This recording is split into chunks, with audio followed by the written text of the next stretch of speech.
cho nó cuối một lúc trông xí từ nhát trâu lúc chế bên cho nó giờ thì lấy từ giờ tụi Charlie chắp rồi cuối một cuối lúc ra nhiệt chắc cũng nó cho tụi đó ở tụi tụi ở tụi tụi gì nên mồ hôi những chỗ lên bên xí tụi chẳng nó để nó chế lấy từ giờ tụi một chung một Charlie chắp rồi cuối một cuối lúc ra để nó cho tụi đó Ôi thế nào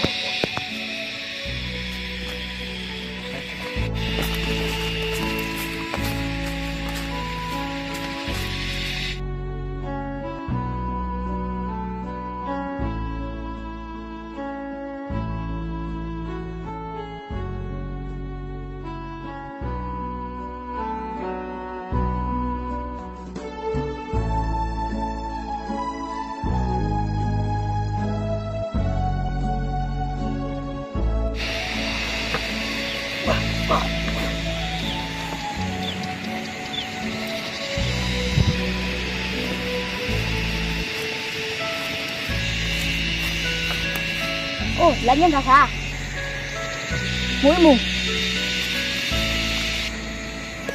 Rau. Mau đi. Không sửa đâu. Người tôi mua gì? Thì những mua gì đây là để có mua. ít tuổi tại vì sớm gió nếu mà nếu trồng xí thì sẽ là có ít tuổi cho nên muốn nó Oli mù. Ta kể mà tôi. đi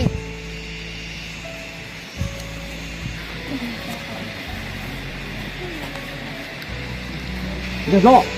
Mua gì? Ta kể sinh lòng mua lúc trong xí thì có cái mù nó. Oli dùng hành. Giờ đi sẽ sơn gió ta kể sẽ đừng bả với mù. Oli. Mua sao tao?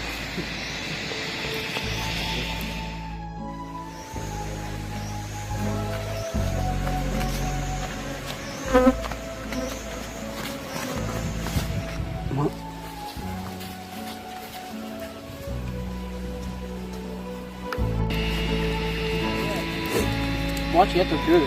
đây là có ít tuổi cho nên tại vì sớm gió nếu mà nếu trồng xí thì sẽ là có ít mù nó Oli. Sao?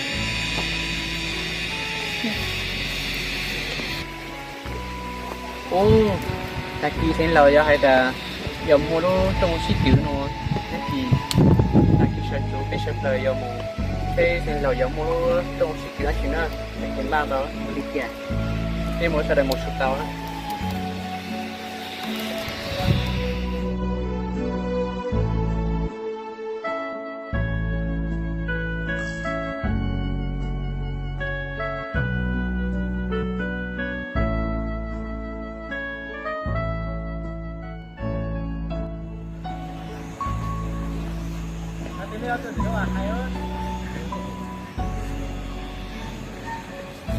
Ôi cho ruộng, cái lỗ trong xí tiêu nó có từ nè.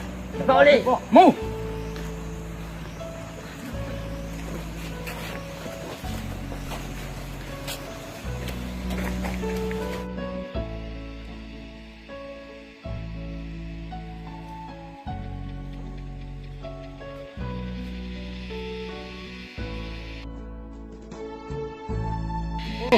Bắt đầu, cái là lỗ trong nhóc, để xả, mu.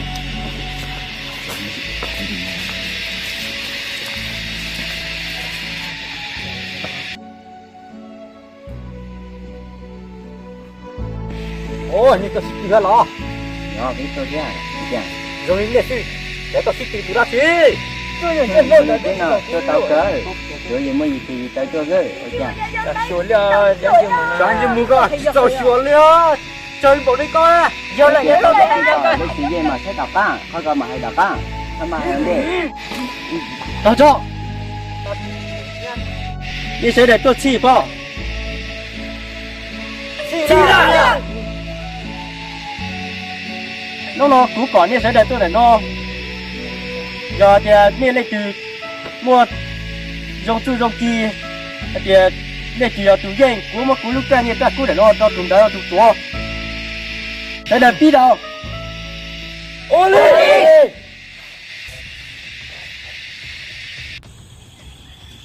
nghe chán chim muốn để con đi kiếm hết cả rồi gì cũng sao còn nữa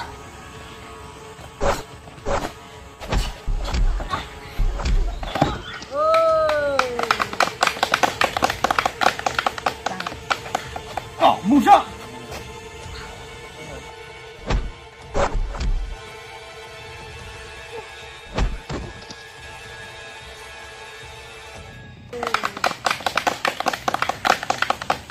出来姐姐，干了！Cú.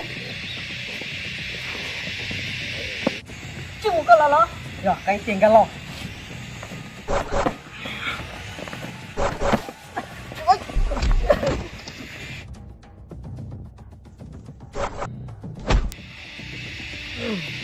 Ôi chúa, thấy mà.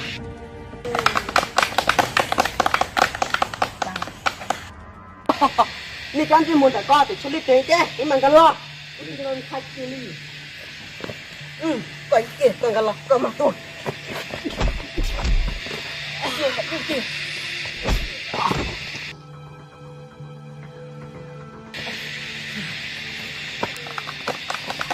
Nè chọn chưa muốn đợi nè có thể số lên chiều chia. Cú. Cái lo.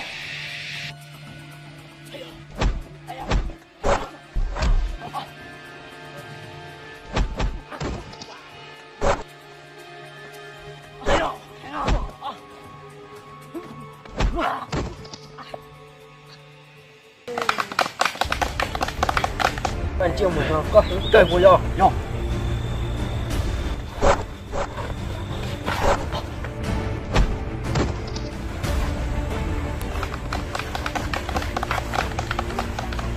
Là cũng sao? Đổ được đi.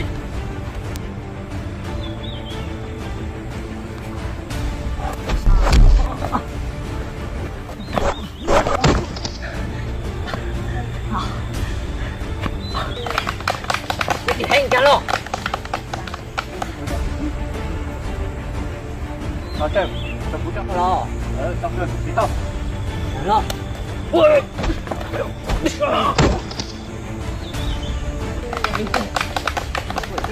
Nào, go.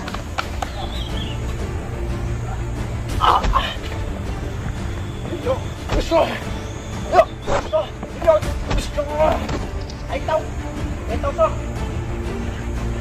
Rồi, chơi cái kia, anh tông. Còn đây rồi. Chơi con chim một con đi.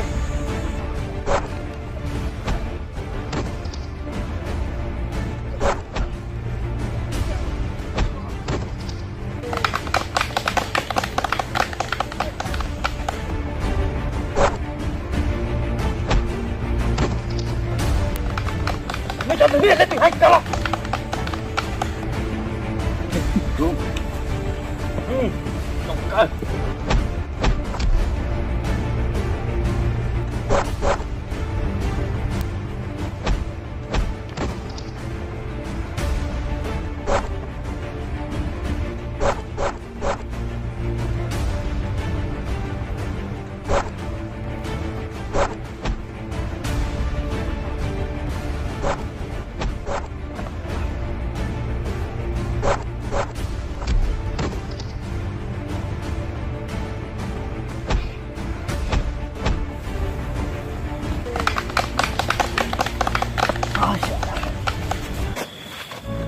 Để lo có của chả.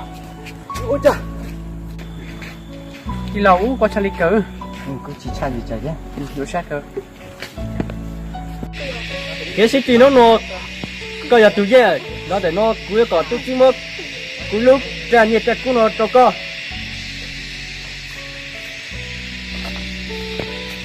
Tụi chứ, cả lúc ra cho mình.